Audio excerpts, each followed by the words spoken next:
Welcome to Daily Wisdom, Walking the Path with the Buddha, a podcast shared by David Roylance.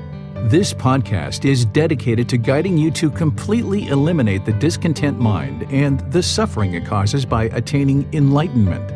Learn and practice the teachings of Gotama Buddha that will guide you to fully attain a peaceful, calm, serene, and content mind with joy. To support this podcast, visit patreon.com/supportbuddha or visit buddhadailywisdom.com, where you will discover a full range of courses, retreats, and online learning resources to assist you on the path to enlightenment. Now, here's our teacher to share more.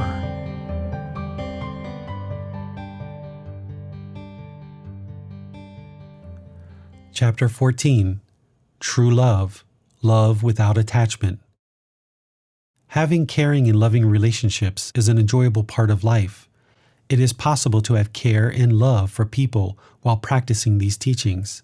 In fact, a practitioner of these teachings will find that care and love are central aspects at the core of these teachings. But you will need to understand what is true love in order to experience the joy of loving relationships without attachment. You may find yourself currently defining love as attachment. What you may see as love is actually not love at all, but attachment. You seek out relationships or look within existing relationships for how the other person will make you happy. You desire for the relationship to create happiness for you. You seek happiness through relationships with others as if these relationships will help to complete you, making you feel whole. We tend to sabotage relationships by inadvertently placing unrealistic obligations and expectations on the other party to make us happy, when it is impossible for anyone to meet this expectation. The feeling often becomes that I love you and therefore I expect you to make me happy. We may form expectations for the other person in a relationship far beyond just the need to make us happy. The obligations and expectations we form are mental attachments that constantly change because they are impermanent. The other person will find it impossible to meet ever-changing and unrealistic expectations we have for them, especially considering these unrealistic expectations are oftentimes unspoken. Even if we did share our expectations for the other person, the expectations are still attachments we have that, unless met, will cause the mind to be discontent. The expectation that we will be happy all the time in a relationship is actually an unrealistic expectation, as happiness is impermanent and is not lasting. The mind creating expectations in this way forms attachment to the other person. The mind is relying on the other person for comfort and pleasant feelings, therefore not being content on your own. We often feel that without this other party in our life, we are unable to be happy or have fulfilling experiences. It is this mental longing for something with a strong eagerness we have for the other party to make us happy that forms our mental attachment that will lead to a discontent mind. Any and all attachments will lead to discontentedness of mind. So, we must learn to have care and love without attachment. If you form obligations and expectations for the other person to fulfill, those obligations and expectations are impermanent in that they will never remain the same.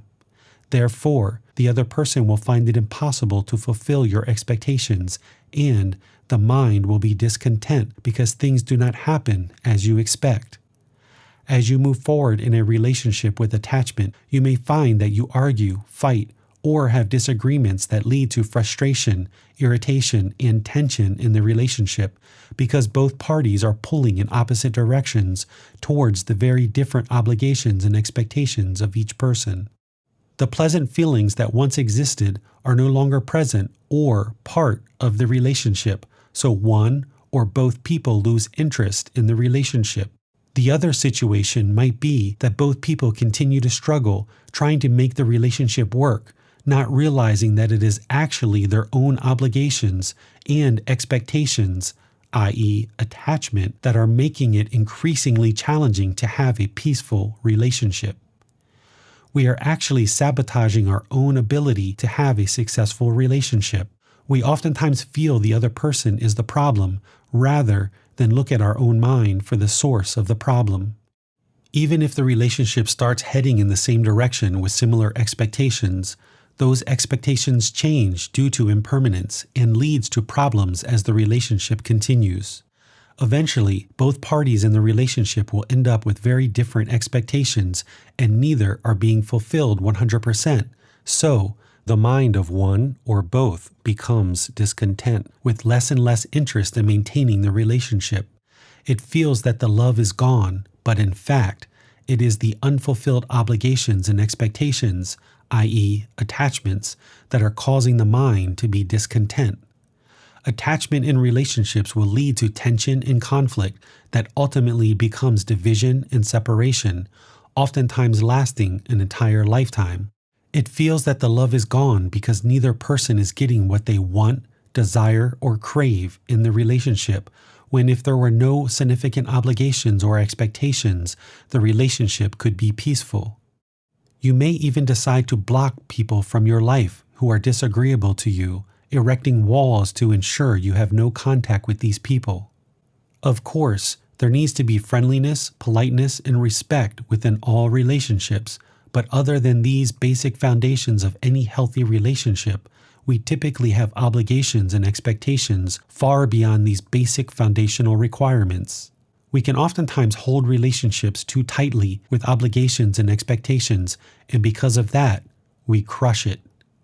Ideally, both people would already be fulfilled and come into the relationship appreciating each other and their individual contentedness. What is true love? True love is to have care for another person, not needing or wanting anything specific from the relationship other than to see that person be well and peaceful.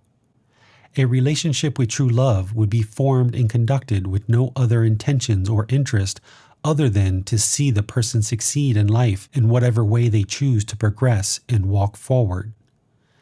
Having a relationship without attachment would involve allowing an individual to walk whatever path they choose while you show care and support along the way. You would not have obligations nor expectations of who they are or what they should become, but instead allow their life to flow and progress based on their own personal choices, uninfluenced by obligations or expectations from you. This type of relationship is possible with life partners, children, parents, friends, and any other relationships we form. Until you have learned these teachings and practice establishing relationships with true love, most will find creating relationships with love very difficult and unpleasant. This is because we tend to approach relationships with an understanding that love is attachment, rather than understanding how to love and care for someone by practicing true love without attachment. It is not until the mind wakes up to understand, learn, and practice true love that you will find relationships more relaxed, enjoyable, and without stress. Otherwise, the obligations and expectations you have for people around you will create hostility and complications that will make it difficult for you to experience caring, loving, and lasting relationships. No one is ever going to meet all your obligations and expectations you have for them, so eliminate the expectations, eliminate the attachments, and you will find rewarding and successful relationships which are quite enjoyable and even more fulfilling. Judgment and expectations of others make it difficult to see others as they truly are and love them as they are. Love ourself. Just as we have expectations for others, which can stand in the way and cause conflict, having excessive or unrealistic expectations for ourselves can create internal conflicts. Negative self-talk, guilt, shame, and other feelings can all manifest through attachment to thoughts, ideas, perceptions, obligations, and expectations we have of ourselves. If we judge ourselves, we often judge others as well, causing the mind to be discontent. Eradicating negative thoughts directed at us from our own mind can be abandoned by eliminating negative thoughts or judgment towards others. It is best to have dedication and commitment to learning and practicing these teachings with the understanding that gradual training will be needed to attain results. If we have expectations for drastic and quick improvements, this craving for rapid success or other expectations will only cause a discontent mind. To have ego or conceit-based love towards ourself is unfruitful. However, having a positive and wholesome outlook for ourselves, others, and the world around us will produce a healthy mind. Love for parents and caregivers. Gotama Buddha's teachings share many important teachings related to relationships with others, especially our parents. Today, parents could be our biological parents, adopted parents, grandparents, or other caregivers who provide us our start in life and look after us. It is these people who provide us clothing, food, books, education, and other necessities to start our life, and who have the most influence on shaping the mind. Having healthy relationships with all people is important, but it is very important that we show our gratitude to those caregivers who provide us care to sustain our life and attempt to give us life lessons to assist us on our journey in this life. Whether this is the first book you have ever read that shares Gotama Buddha's teachings or not, you have always had people around you that taught you that it is unwise to kill other beings, to steal, to commit sexual misconduct, to lie, and to ingest substances that cause heedlessness. These initial lessons are typically shared with us by our original teachers, our parents, or caregivers. The below teaching is directly from Gotama Buddha that can help you to understand one of his teachings as related to developing and caring for our parents, our original and oftentimes most dedicated teachers. We should always and forever look for ways to show gratitude, respect, and dedication to our parents or caregivers. Repaying one's mother and father. The following is a translation from the Pali Canon, the source of Gotama Buddha's teachings. Bhikkhus, there are two persons that cannot easily be repaid. What two? One's mother and father.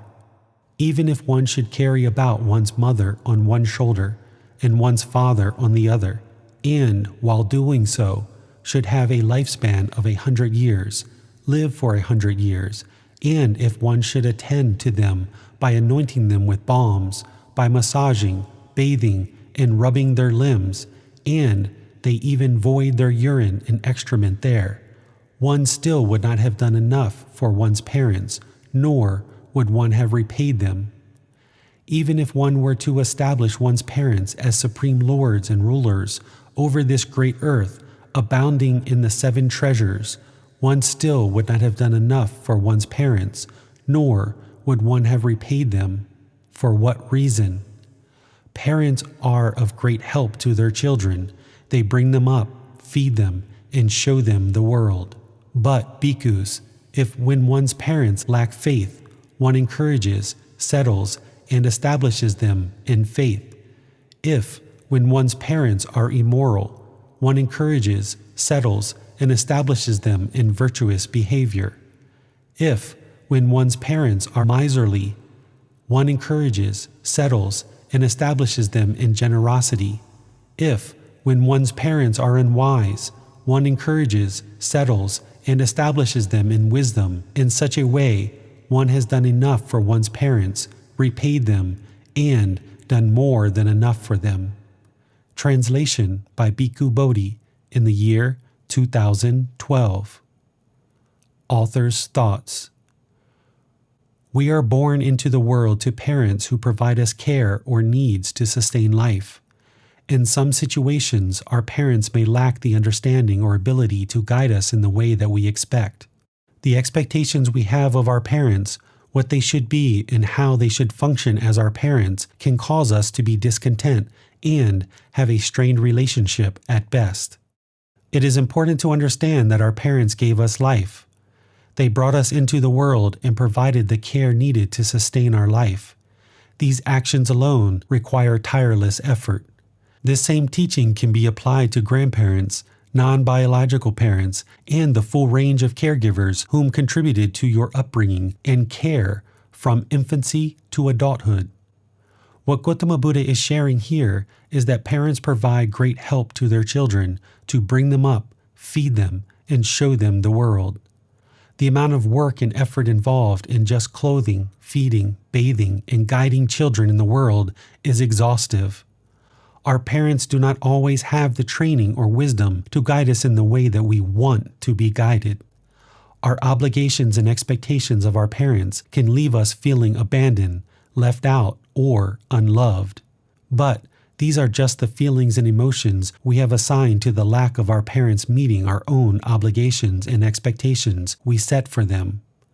This is most likely not how our parents actually feel towards us. If a child can be appreciative of the fact that our parents went through extensive and exhaustive efforts to bring us into the world and sustain our life, the way we repay an unwise parent is to, when we are ready, provide them encouragement in virtuous behavior, generosity, and wisdom. In this way, we have done enough for our parents. If we have gained wisdom and understanding that can help our parents to realize a better life, we need to find humble ways to share that wisdom with our parents and provide them guidance in these teachings that will improve their life as repayment for the guidance they gave us as a child, and do so without attachment to the outcome. Our parents are rarely going to meet the expectations we have of a perfect parent. If we eliminate the expectations, i.e., the attachments, and understand we have the parents we have, and then be thankful for the life that they have given us, then perhaps we can eliminate whatever expectations we have and provide them unconditional true love that guides them in virtuous behavior, generosity, and wisdom. This requires that we are learning and practicing these teachings so that we can more readily provide the wisdom that our parents would need to improve the quality of the mind based on our intimate understanding of the teachings and how to practice them. We need to lead by example through a well-established practice of these teachings. Life partners. If you choose to have a life partner, look for individuals who are aware and practicing these same teachings that you know to be beneficial to a content mind and a peaceful life. Find a partner who is dedicated to learning and practicing the 5 precepts, the Eightfold Path, the Brahma Viharas, and all these important teachings from Gotama Buddha. Doing this without ego will help you both walk the same direction in life. You can both walk towards Nibbana, supporting each other's growth and progress. You will most likely not find perfection or the person of your dreams because that person only exists in the mind. But you could find someone who agrees that this same life practice is a worthwhile pursuit so that you can base your life together and your family's life around the foundation and core principles of these teachings. Selecting a life partner based on these teachings will create more harmony and peacefulness in the relationship and the life you intend to share together. A relationship that will hopefully be your very last life without any future rebirths as you both progress towards Nibbana and ultimately achieve it. The end of each chapter will have learning resources for further exploration. You will be able to explore videos, podcasts, quizzes, etc. to deepen your learning of the content you read in each chapter. Please see the ebook for more details on these resources. As you have questions or need clarification on these teachings, you are welcome to post those into the Facebook group Daily Wisdom, Walking the Path with the Buddha, or contact the author privately for in-depth learning. Daily Wisdom, Walking the Path with the Buddha. Facebook.com/groups/Daily Wisdom 999. Thank you for listening to this podcast. To provide support for this podcast, visit patreon.com/support Buddha. To access more teachings, visit buddhadailywisdom.com. There, you will discover a full range of courses, retreats, and online resources to assist you on the path to enlightenment. Remember to establish a daily, consistent meditation practice, along with learning and practicing these teachings. A well-developed meditation practice is the foundation in which to train the mind to attain enlightenment.